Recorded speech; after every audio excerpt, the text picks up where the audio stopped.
ನಮಸ್ಕಾರಗಳು. ನನ್ನ ಹೆಸರು ಛಾಯಾಕುಮಾರಿ. ನಾನು 10ನೇ ತರಗತಿಯಲ್ಲಿ ಓದುತ್ತಿದ್ದೇನೆ. ನಮ್ಮ ಶಾಲೆ ಹೆಸರು ಸರ್ಕಾರಿ ಪ್ರೌಢಶಾಲೆ ಅರಸೀಕೆರೆ. ನಮ್ಮ ಶಾಲೆಯಲ್ಲಿ ರಾಷ್ಟ್ರೀಯ ವಿಜ್ಞಾನ ದಿನಾಚರಣೆಯ ಪ್ರಯುಕ್ತ ಭಾಷಣ ಸ್ಪರ್ಧೆಯನ್ನು ಹಮ್ಮಿಕೊಳ್ಳಲಾಗಿದೆ. ವಿಷಯ ವಿಜ್ಞಾನಿಗಳ ಕೊಡುಗೆ. ಇವರ ವಿಜ್ಞಾನಿಗಳ ಕೊಡುಗೆಯಲ್ಲಿ ನಾನು ಥಾಮಸ್ ಆಲ್ವಾ ಎಡಿಸನ್ ರವರ ಬಗ್ಗೆ ಮಾತನಾಡಲು ಬಯಸುತ್ತೇನೆ. ಜಗತ್ತಿನಲ್ಲಿ ಪ್ರಮುಖ ವಿಜ್ಞಾನಿಗಳ ಕೊಡುಗೆಗಳನ್ನು ನೀಡಿ ಪ್ರಮುಖರಾದವರು ಥಾಮಸ್ ಆಲ್ವಾ ಎಡಿಸನ್ ರವರು. ಇವರ ಜೀವನ ಬಹಳ ಕಡು ಬಡತನವಾಗಿ ನಡೆಯುತ್ತಿರುತ್ತೆ. ಆಗ ಇವರು ಒಬ್ಬ ದಡ್ಡ ಹುಡುಗ ಆಗಿರ್ತಾರೆ. ಇವರನ್ನ ಸುತ್ತಮುತ್ತ ಇರುವ ಸ್ನೇಹಿತರು ಎಲ್ಲ ದಡ್ಡ ಹುಡುಗ ಎಂಬ ಕೀಳರಿಮೆಯಿಂದ ನೋಡ್ತಿರ್ತಾರೆ. ಆಗ ಒಂದು ದಿನ ಇವರು 7ನೇ ವಯಸ್ಸಿನಲ್ಲಿ ಶಾಲೆಗೆ ಸೇರಿ ಇವರ ತಾಯಿ ಮ್ಯಾಥ್ಯೂಸ್ ಎಲಿಯಟ್ ಮತ್ತು ತಂದೆ ಸ್ಯಾಮ್ಯುಯಲ್ ಎಂಬುವರ ಮಗನಾಗಿ ಥಾಮಸ್ ಆಲ್ವಾ ಎಡಿಸನ್ ರವರು ಫೆಬ್ರವರಿ 11, 1847 ಅಮೆರಿಕದ ಓಹಿಯೋದ ಮಿಲನ್ ಎಂಬ ಸಣ್ಣ ಪಟ್ಟಣದಲ್ಲಿ ಮಧ್ಯಮ ವರ್ಗದ ಕುಟುಂಬವರಾಗಿ ಜನಿಸ್ತಾರೆ. ಇವರು ಮೊದಲನೇ ಬಾರಿಗೆ 7ನೇ ವಯಸ್ಸಿನಲ್ಲಿ ಶಾಲೆಗೆ ಸೇರ್ತಾರೆ. ಶಾಲೆಗೆ 7ನೇ ಬಾರಿಯಲ್ಲಿ ಸೇರಿದಾಗ ಇವರು ಶಾಲೆಯಲ್ಲಿ ಶಿಕ್ಷಣವನ್ನು 3 ತಿಂಗಳು ಮಾತ್ರ ಪಡೆತಾರೆ. ಆಗ ಇವರ ಶಿಕ್ಷಕರು ಇವರಿಗೆ ಒಂದ್ ಸ್ವಲ್ಪ ದಡ್ಡತನ ಮತ್ತು ಕಿವುಡುತನ ಇದ್ದಿದ್ದರಿಂದ ಇವರು ಶಿಕ್ಷಣದಲ್ಲಿ ಬಹಳ ನಿರಾಸಕ್ತರಾಗಿರ್ತಾರೆ ಮತ್ತು ಭೌತಿಕ ವಿಕಾಸವನ್ನು ಹೊಂದಿರ್ತಾರೆ. ಹಾಗಾಗಿ ಇವರ ಶಿಕ್ಷಕರು ಮತ್ತು ಪ್ರಾಂಶುಪಾಲರು ಸೇರಿ ಈ ಥಾಮಸ್ ಆಲ್ವಾ ಎಡಿಸನ್ ರವರನ್ನು ಶಾಲೆಯಿಂದ ಹೊರಹಾಕಲು ನಿರ್ಧರಿಸುತ್ತಾರೆ. ಮತ್ತು ಇವರಿಗೆ ಸ್ವಲ್ಪ ಕಿವುಡುತನ, ಕಡುಗೆಂಪು ಜ್ವರದಿಂದ ಬಂದ ಕಿವುಡುತನ, ಈ ಎಲ್ಲ ಗುಣಲಕ್ಷಣಗಳಿಗೆ ಸಂಬಂಧಿಸಿದಂತೆ ಶಾಲೆ ಇವರಿಗೆ ಸೂಕ್ತವಲ್ಲವೆಂದು ಹೊರಹಾಕಲು ನಿರ್ಧರಿಸುತ್ತಾರೆ. ಆಗ ಇವರ ಶಿಕ್ಷಕರು ಥಾಮಸ್ ಆಲ್ವಾ ಎಡಿಸನ್ ರವರಿಗೆ ಒಂದು ಕಾಗದದಲ್ಲಿ ಪತ್ರವನ್ನು ಬರೆದುಕೊಡ್ತಾರೆ. ಅದನ್ನು ಓದಲು ಥಾಮಸ್ ಎಡಿಸನ್ ರವರಿಗೆ ಬರುವುದಿಲ್ಲ. ಆಗ ಅವರು ತಾಂಡೋಗಿ ಆ ಕಾಗದವನ್ನ ಅವರ ತಾಯಿ ಮ್ಯಾಥ್ಯೂಸ್ ಎಲಿಯಟ್ ಅವರಿಗೆ ಕೊಡ್ತಾರೆ. ಅವರು ಅದನ್ನು ಓದಿ ಕಣ್ಣಲ್ಲಿ ನೀರು ಬರುತ್ತೆ. ಬಂದರೂ ಕೂಡ ತನ್ನ ಮಗನಿಗೆ ಇದನ್ನು ಹೇಳಿದರೆ ಅವನು ಮುಂದೆ ಬೆಳೆಯೋದಿಲ್ಲ ಅಂತ ಹೇಳಿ ಅವ್ರು ಇದನ್ನು ಹೇಳದ್ ಬಿಡ್ತಾರೆ. ಇದ್ರ ಬದಲು ಅವ್ರು ಏನ್ ಹೇಳ್ತಾರೆ ಅಂದ್ರೆ, ನೀನು ಶಿಕ್ಷಣದಲ್ಲಿ ಅತ್ಯುನ್ನತವಾಗಿ ಓದುತ್ತಿದ್ದೀಯಂತೆ, ನಿನಗೆ ಶಿಕ್ಷಣವನ್ನು ಕಲಿಸುವ ಸಾಮರ್ಥ್ಯ ನಿಮ್ ಶಿಕ್ಷಕರಿಗೆ ಯಾರಿಗೂ ಇಲ್ವಂತೆ ಅಂತ ಹೇಳ್ತಾರೆ. ಆಗ ಇವರ ಸಂಪೂರ್ಣ ಶಿಕ್ಷಣ ಮತ್ತು ಎಲ್ಲಾ ಇವ್ರದ ಕಾರ್ಯವನ್ನು ಇವರ ತಾಯಿ ನ್ಯಾನ್ಸಿ ಅವರೇ ವಹಿಸ್ಕೊಂಡು ಇವರಿಗೆ ವಿಜ್ಞಾನ ಆಗಿರ್ಬೋದು, ಗಣಿತ ಆಗಿರ್ಬೋದು, ಇಂಗ್ಲಿಷ್ ಮತ್ತೆ ಭೂಗೋಳ ಶಾಸ್ತ್ರಗಳನ್ನು ಕಲಿಸ್ತಾರೆ. ಇವರ ತಾಯಿ ತನ್ನ ಮಗನನ್ನು ವಿಜ್ಞಾನದಲ್ಲಿ ಎತ್ತಿ ಹಿಡಿಸಲು ಸಾವಿರಾರು ಪುಸ್ತಕಗಳನ್ನು ತಂದುಕೊಟ್ಟು ಮನೆಯಲ್ಲಿಯೇ ಪ್ರಯೋಗಶಾಲೆಯನ್ನು ಮಾಡಿಕೊಡ್ತಾರೆ. ಎಡಿಸನ್ ರವರು ಕೂಡ ಅಮ್ಮನ ಪ್ರಕಾರ ಬೆಳೆದು ಇತಿಹಾಸದ ಪ್ರಮುಖ ವ್ಯಕ್ತಿಗಳಲ್ಲಿ ಒಬ್ಬರಾದ ನಂತರ ಇವರಿಗೆ ಕೆಲವು 10 ವರ್ಷಗಳಾಗಿತ್ತು. ಆಗ ಇವರು ತಮ್ಮ ನೆಲಮಾಳಿಗೆಯಲ್ಲಿ ಒಂದು ಸಣ್ಣ ವಿಜ್ಞಾನದ ಪ್ರಯೋಗಶಾಲೆಯನ್ನು ಸ್ಥಾಪಿಸ್ತಾರೆ.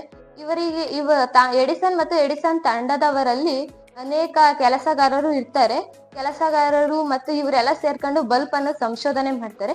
ಆ ಬಲ್ಬ್ ಅನ್ನು ಸಂಶೋಧನೆ ಮಾಡ್ಬೇಕಾದ್ರೆ ಒಂದು ಬಲ್ಬ್ ನ ಒಳಗಡೆ ಒಂದು ಅಳವಡಿಸಬಹುದಾದ ಲೋಹದ ತಂತಿಯ ಬಗ್ಗೆ ಸಂಶೋಧನೆ ಮಾಡ್ತಾರೆ. ಎಷ್ಟು ಹಲವಾರು ಸಂಶೋಧನೆ ಮಾಡಿದ್ರು ಕೂಡ ಎಲ್ಲವೂ ವಿಫಲವಾಯ್ತು. ಆದ್ರೆ ಅವರು ನನಗೆ ಸೋಲಾಯ್ತು ಬಿಡು ಅಂತ ಬಿಡ್ಲಿಲ್ಲ. ಅವರು ಅದೇ ಛಲದಿಂದ ಮತ್ತು ಆ ಕಿವುಡುತನ ಅವ್ರಿಗೆ ಗೊತ್ತಿರ್ಲಿಲ್ಲ, ಆದ್ರೂ ಶಾಲೆಗೆ ಹೋಗ್ಲಿಲ್ದಂಗಿಂದ ತನ್ನ ತಾಯಿ ಅವರಿಗೆ ಛಲವನ್ನ ತುಂಬಿ ಕಳಿಸ್ತಾಳೆ. ನೀನು ಮಾಡೇ ಮಾಡ್ತೀಯ, ಹೋಗು, ಇನ್ನೂ ಒಂದು ಅಷ್ಟು ಸಾರಿ ಸಂಶೋಧನೆ ಮಾಡು, ನಿನಗೆ ಪ್ರಯತ್ನ ಅನ್ನೋದು ಪಟ್ರೆ ಫಲ ಸಿಗುತ್ತೆ ಅಂತ ಹೇಳ್ತಾರೆ. ಆಗ ಇವರು ಮತ್ತೊಂದು ಸಂಶೋಧನೆ ಮಾಡಿ ಮತ್ತೆ ಒಂದೇ ಒಂದು ದಿನದಲ್ಲಿ ಬಲ್ಬ್ ಅನ್ನು ತಯಾರಿಸ್ತಾರೆ. ಆ ಬಲ್ಬ್ ಅನ್ನು ತಯಾರಿಸಿದ ಮೇಲೆ ಮಹಡಿಯ ಮೇಲೆ ಇಡಲು ತನ್ನ ಒಬ್ಬ ಸಹಾಯಕನಿಗೆ ಒಡೆದು ಹೋಗದಂತೆ ಇಡು ಎಂದು ಹೇಳ್ತಾರೆ. ಆಗ ತನ್ನ ಸಹಾಯಕನಿಗೂ ಭಯವಾಗುತ್ತಿರುತ್ತೆ, ಯಾಕಂದ್ರೆ ಹಲವಾರು ಸಂಶೋಧನೆಗಳು ವಿಫಲವಾಗಿರ್ತಾರೆ. ಹಾಗಾಗಿ ಮತ್ತೆ ಇವ್ರಿಗೆ ಭಯ ಆಗಿರುತ್ತೆ. ಮತ್ತೆ ನನ್ನ ಕೈಯಿಂದ ಎಲ್ಲಿ ಈ ಬಲ್ಬು ಜಾರಿ ಬೀಳುತ್ತೋ ಏನೋ ಭಯದಿಂದ ಆದ್ರೂ ಕೂಡ ಆ ಭಯ ಬಿದ್ರು ಇಡ್ತೀನಿ ಅಂತ ಹೇಳಿ ಒಪ್ಕೊಂಡು ಮೇಲೆ ಇಡಲು ಹೋಗ್ತಾರೆ. ಮೇಲೆ ಇಡಲು ಹೋದಾಗ ಇವರು ಹೆದರಿಕೆಗೆ ಮತ್ತು ಸರಿಯಾಗಿ ಕಾಲು ಜಾರುತ್ತೆ. ಈ ಕಾಲು ಜಾರು ಸರಿಯಾಗಿ ಅವ್ರಿಗೆ ಮೊದಲೇ ನಡುಗುತ್ತಿರ್ತು. ಆದ್ದರಿಂದ ಅವ್ರ ಕೈಯಲ್ಲಿದ್ದ ಬಲ್ಬು ಕೆಳಗೆ ಜಾರಿ ಬಿದ್ದು ಚೂರಾಗಿ ಹೋಗುತ್ತೆ. ಆಗ ಇವರು ಹೇಳ್ತಾರೆ, ನಾನು ಹಲವಾರು ಸಂಶೋಧನೆಯಿಂದ ಕಂಡುಹಿಡಿದ ಬಲ್ಬು ಚೂರಾಗಿ ಹೋಗಿತ್ತಲ್ಲವೆಂದು ನಿರಾಸಕ್ತರಾಗ್ತಾರೆ. ಆದ್ರೆ ಎಡಿಸನ್ ರವರು ಈ ಛಲವನ್ನು ಬಿಡ್ಲೇ ಇಲ್ಲ. ಎಡಿಸನ್ ರವರು ಎದೆಗುಂದದೆ ತನ್ನ ಸಂಗಡಿಗರ ಜೊತೆ ಸೇರಿ ಒಂದೇ ಒಂದು ದಿನದಲ್ಲಿ ಮತ್ತೊಂದು ಬಲ್ಬ್ ಅನ್ನು ತಯಾರಿಸ್ತಾರೆ. ಆ ಬಲ್ಬ್ ಅನ್ನು ಮಹಡಿಯ ಮೇಲೆ ಇರಿಸಬೇಕಿತ್ತು. ಆಗ ಆ ಮಹಡಿಯ ಮೇಲೆ ಇರಿಸಲು ಆ ಬೀಳಿಸಿದ ಸಹಾಯಕನನ್ನೇ ಕರೆದು ಇಳಿಸ್ತಾರೆ. ಆಗ ಉಳಿದ ಸಹಾಯಕರಿಗೆಲ್ಲ ಸಿಟ್ಟು ಬಂತು. ಅದ್ರ ಜೊತೆಗೆ ಅವ್ರಿಗೆ ಆಶ್ಚರ್ಯನೂ ಆಯ್ತು. ಆದ್ರೆ ಎಡಿಸನ್ ರವರಿಗೆ ಅವರ ಸಿಟ್ಟು ಬರೋದ್ಕಿಂತ ಮುಂಚೆ ಈ ಹುಡುಗನ ಆತ್ಮಸ್ಥೈರ್ಯವನ್ನು ಸದೃಢಗೊಳಿಸುವುದು ಮುಖ್ಯವಾಗಿತ್ತು ಅವ್ರಿಗೆ. ಯಾಕಂದ್ರೆ ಇವನಿಗೆ ಆತ್ಮಸ್ಥೈರ್ಯನೇ ಇಲ್ಲ ಅಂದ್ರೆ ಜೀವನವೇ ಹಾಳಾಗುತ್ತೆ ಇವಂದು. ಅವ್ರೇನಾದ್ರು ಅಂದ್ಕೊಳ್ಳಿ ಅಂತ ಹೇಳ್ಬಿಟ್ಟು ಇವನ ಆತ್ಮಸ್ಥೈರ್ಯಕ್ಕಾಗಿ ಇವನನ್ನೇ ಕರೆದು ಬಲ್ಬ್ ಅನ್ನು ಮಹಡಿಯ ಮೇಲೆ ಇರಿಸಲು ಮುಂದಾದರು. ಅದೇ ರೀತಿ ಈ ಹುಡುಗನು ಅವರು ಹೇಳಿದ ಆ ಛಲದಿಂದ ಮತ್ತು ಸಮರ್ಥಿಸಿಕೊಂಡು ಈ ಹುಡುಗನು ಆ ಮಹಡಿಯ ಮೇಲೆ ಬಲ್ಬ್ ಅನ್ನು ಇಡಲು ಮುಂದಾದನು. ಒಂದಲ್ಲ ಒಂದು ದಿನ ಸಾಧಿಸ್ತೀನಿ ಅಂತ ಹೇಳಿದ್ದ ಅವ್ರ ತಾಯಿಗೆ ಸಾಧಿಸಿ ತೋರಿಸ್ತಾನೆ. ಇಕ್ತಾನೆ ಬಲ್ಬ್ ಅನ್ನ ಇಟ್ಟ ಮೇಲೆ ಇವರ ಸ್ನೇಹಿತನಾದ ನಿಕೋಲಾ ಟಾಸ್ಲಿ ಎಂಬವನು ವಿದ್ಯುತ್ ಅನ್ನು ಸರಬರಾಜು ಮಾಡಲು ಅವಕಾಶ ಮಾಡಿಕೊಡ್ತಾನೆ. ವಿದ್ಯುತ್ ಅನ್ನು ಸರಬರಾಜು ಮಾಡಿ ಒಡೆದು ಹೋಗದಂತೆ ಆ ಬಲ್ಬ್ ಅನ್ನು ನಿಧಾನವಾಗಿ ಮಹಡಿಯ ಮೇಲೆ ಇಡ್ತಾರೆ. ಮಹಡಿಯ ಮೇಲೆ ಇಟ್ಟು ಆ ಬಲ್ಬ್ ಅನ್ನು ಬೆಳಗಿಸಿದಾಗ ಆ ಬಲ್ಬು ಪ್ರಕಾಶಮಾನವಾಗಿ ಬೆಳೆಯುತ್ತೆ. ಆಗ ಇವರಿಗೆ ಸಂತೋಷವಾಗುತ್ತದೆ. ನಾನು ಮಾಡಿದ ವಿಜ್ಞಾನದ ವಿಷಯದಲ್ಲಿ ಸಂಶೋಧನೆ ಮಾಡಿದ್ದು ನನಗೆ ಸಕ್ಸಸ್ ಆಯ್ತು ಎನ್ನೋ ಹೆಮ್ಮೆ ಇವ್ರದಾಗಿರುತ್ತೆ. ಮತ್ತು ಇವರ ತಾಯಿ ಇವರಿಗೆ 24 ವರ್ಷ ಆಗಿರುತ್ತೆ ಎಡಿಸನ್ ರವರಿಗೆ.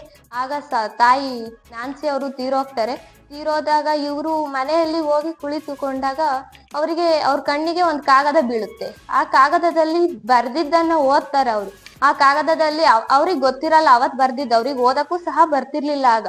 ಆಮೇಲೆ ಇವಾಗ ಓದಕ್ಕೆ ಅವರು ಒಂದು ಯಂತ್ರಗಳನ್ನು ಕಂಡುಹಿಡಿದು ಆ ಪದವನ್ನ ಬಳಸಿಕೊಂಡು ಇವ್ರು ಓದನ್ನು ಕಲಿತ ನಂತರ ಅದನ್ನು ಓದಿ ಅವರ ಕಣ್ಣಲ್ಲಿ ನೀರು ತುಂಬುತ್ತೆ. ಯಾಕಂದ್ರೆ ನೀರು ತುಂಬಿದ ನಂತರ ಅವ್ರ ತಾಯಿ ನೆನಪಾಗ್ತಾಳೆ. ಯಾಕಂದ್ರೆ ನನಗೆ ಆ ತಾಯಿ ಅವತ್ತು ಹೇಳಲಿಲ್ಲ ಅಂದಿದ್ರೆ ನನ್ನ ಈ ವಿಜ್ಞಾನದ ಸಂಶೋಧನೆ ಸಫಲ ಆಗ್ತಿತ್ತು, ನಾನು ವಿಜ್ಞಾನಿ ಆಗೋಕೆ ಸಾಧ್ಯವಿರ್ತಿರ್ಲಿಲ್ಲ ಎನ್ನುವ ಭಾವನೆ ಅವರಲ್ಲಿ ಬರುತ್ತೆ. ಮತ್ತೆ ಇವರು ಈಗ ವಿಜ್ಞಾನಿ ಆದ್ಮೇಲೆ ಯಾವ್ದಾದ್ರು ಒಂದು ಪ್ರಶಸ್ತಿ ಕೊಡಲು ಕರೀತಾರೆ. ಹಾಗಾಗಿ ಇವರು ಒಂದು ಪ್ರಶಸ್ತಿಯನ್ನು ಪಡೆಯಲು ಹೋದಾಗ ಓರ್ವ ಮಹಿಳೆ ಕೇಳ್ತಾಳೆ, ನೀವು ಈ ಸಂಶೋಧನೆಯನ್ನು ಮಾಡಲು ಹಲವಾರು ಲೋಹದ ತಂತಿಯ ಸಂಶೋಧನೆಯಲ್ಲಿ ವಿಫಲರಾಗಿದ್ದೀರಾ ಅಂತ. ಅವರು ಹೇಳ್ತಾರೆ, ವಿಫಲವಾಗಿದ್ದೀವಿ, ಆದರೆ ವಿಫಲವಾದ್ರೂ ಕೂಡ ನಾವು ಈ ಸಂಶೋಧನೆಯನ್ನ ಮಾಡಲೇಬೇಕು ಎಂಬ ಛಲದಿಂದ ಮಾಡಿದ್ದೇವೆ ಅಂತ ಹೇಳ್ತಾರೆ. ಇವರು ಅದೃಷ್ಟವಶಾತ್ ಇವರು ಮಾಡಿದ ಸನ್ಮಾನ ಸಮಾರಂಭದಲ್ಲಿ ಹೋಗಿ ಇವರಿಗೆ ಪ್ರಶಸ್ತಿನೂ ಸಿಗುತ್ತೆ, ಎಲ್ಲವನ್ನೂ ಸಿಗುತ್ತೆ. ನವೆಂಬರ್ 18, 1931 ನಿಧನರಾಗ್ತಾರೆ. ಪ್ರಪಂಚದಲ್ಲಿಯೇ ಅತಿ ಹೆಚ್ಚು ಸಂಶೋಧನೆಗಳನ್ನು ಮಾಡಿದ್ದಾರೆ. ಸುಮಾರು 1300 ಸಂಶೋಧನೆಗಳನ್ನು ಮಾಡಿ ಇವರು ನಿಧನರಾಗಿದ್ದಾರೆ.